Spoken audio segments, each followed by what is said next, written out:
The next type of relationships that we must master is relationships with the faithful, people who got your back, people who support you, people who see the best in you when you're seeing the worst. Relationships with the faithful. Next type of relationships are relationships that were strained but later restored. Relationships that were strained but later restored. Then the next is the relationships with people you mentor. Relationships with people you mentor. In other words, relationships with people you pour your life into. And lastly, your relationship with the Lord. So, that being said, let's just recapitulate a little bit some of the things that we've talked about, and we will move on from here. So we said it's critical. I'm going to keep using this example, but it's critical to challenge yourself. Are you leveraging the benefits from the right relationship? And then we said one of the ways that you do that, number one, is in community. You must find a safe place to share your life on its deepest levels with. And we said, in order to do that, you have to divorce yourself from the wish or the desire that the toxic people or the unhealthy people will provide that for you. And then you have to settle in your spirit that, okay, in order to get this necessary ingredient for a healthy life, I have to take that wish away from the people who've been hurting me or away from the people who've harmed me and bring it to my safe community. And then we started talking about the fact that solitude is your friend, but isolation is an enemy. And we talked about the fact that if you're grieving in isolation, you're depriving yourself part of the benefits that God wants to provide in your healing process. If people have been the source of your hurt, people will be the source of your healing. If people have been the source of your discouragement, people will be the source of your encouragement. So we said that you want to make sure that you're not grieving in isolation. The enemy's favorite, even you, I've shared this many times, you know I love my animal shows. What do lions do? They roar, they chase, and they try to fragment. And then what do? They go after the antelope or the elephant or whatever, the wildebeest, whatever it is that's been isolated. What does the enemy do? He roars at you. The season will never change. You'll never get out of debt. You'll always be sick. You'll always be sick. He roars, and then he tries to get you to isolate from your community. So we said we wanted to be real careful. Then we talked about the fact that it's okay to grieve a situation. This related to Paul's relationship with himself. But it's dishonorable to God to live in regret. It's okay to grieve. I made a mistake. I hurt that person. I wish I had handled it better. But it's dishonorable to God to live in regret. And we have to ask ourselves, okay, am I wallowing in regret? Regret is a thief. Regret steals your future. Regret steals the greatness that God wants you to have. We've said it before. What's the difference between Peter and Judas? One knew how to grieve, and he was a leader in the early church. One didn't know how to grieve, and he fell by the wayside.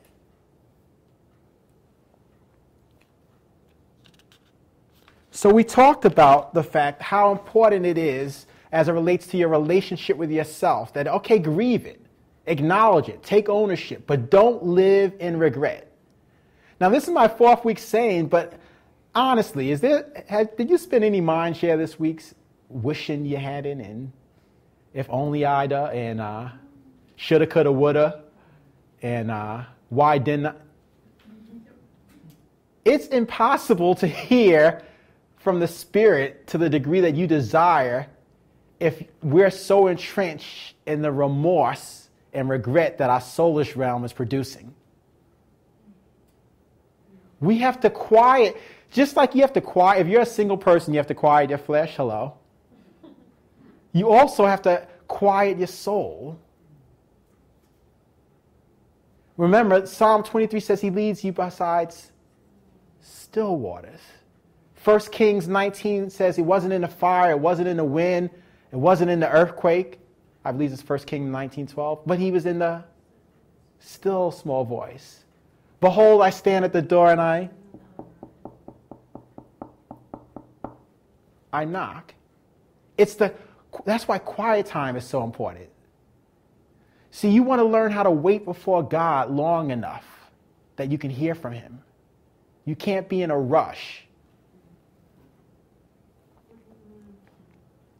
So, we want to learn how to quiet the soul. The soul will say you have to live in regret. You have to beat yourself up. The price that Jesus paid wasn't enough. You got to add your own to it. You got to add your own formula to it. But that's simply not true. So, I want to add one more point to our discussion on relationships that disappoint. Relationships that disappoint. Now, this is so powerful. We already talked about taking a wish from the toxic place or the disappointing place and taking it to a safe place. We already talked about the importance of community, but I want to give you a word that I've used a couple of times, but I want to bring it back to our remembrance. And the word is simply this: disinvest. If you're taking notes, write that word down: disinvest. In other words, you stop being so invested in something. Listen to me carefully, because I think that this is so, so important. If someone were to ask me, or what I had to learn myself, what is the greatest way, or what is one of the greatest tools, Chris, that you can use to relieve yourself from the hurt that people have inflicted on you? I've been thinking about this for the last couple of days. My answer would be this: you have to learn how to disinvest from a perceived need that you have from that person. Let that settle in, because that's a powerful statement. You have to learn how to disinvest from a perceived need that you have from that person. In other words, you can't be so invested in getting that need from them. Now, I'm going to go super slow on this one because I want you to get this. Because it's real easy to write that sentence down, but I want us to think about it. What are some of the needs that we have for people? Remember, the question was, how do you heal, or how do you get over an extreme hurt from somebody? How do you heal from perhaps people doing you wrong, or slandering you, or talking about you, or mistreating you? And you have to disinvest from a perceived need. Now listen carefully. What are some of the perceived needs? And I want you to make your own list. I'm going to give you some of mine that I've thought about, but make your own list. And during our question and answer portion, I'd like to hear people just stand up and share what their list included. Let me get the ball rolling. A perceived need is, you might have a perceived need for somebody to like you. A perceived need or a potential need that you have to disinvest from is the need for them to affirm you. Please listen. Affirm you or affirm your gift.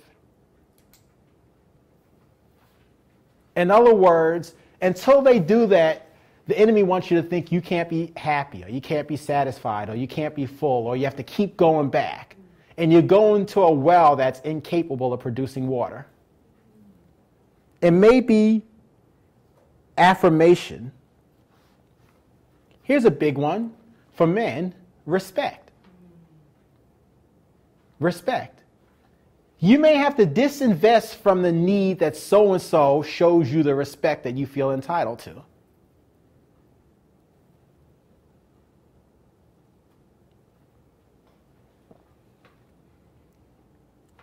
Here's one that no one talks about, but I think it's so true. Listen carefully. You may have to disinvest from the need for the people who've hurt you to see you as you really are.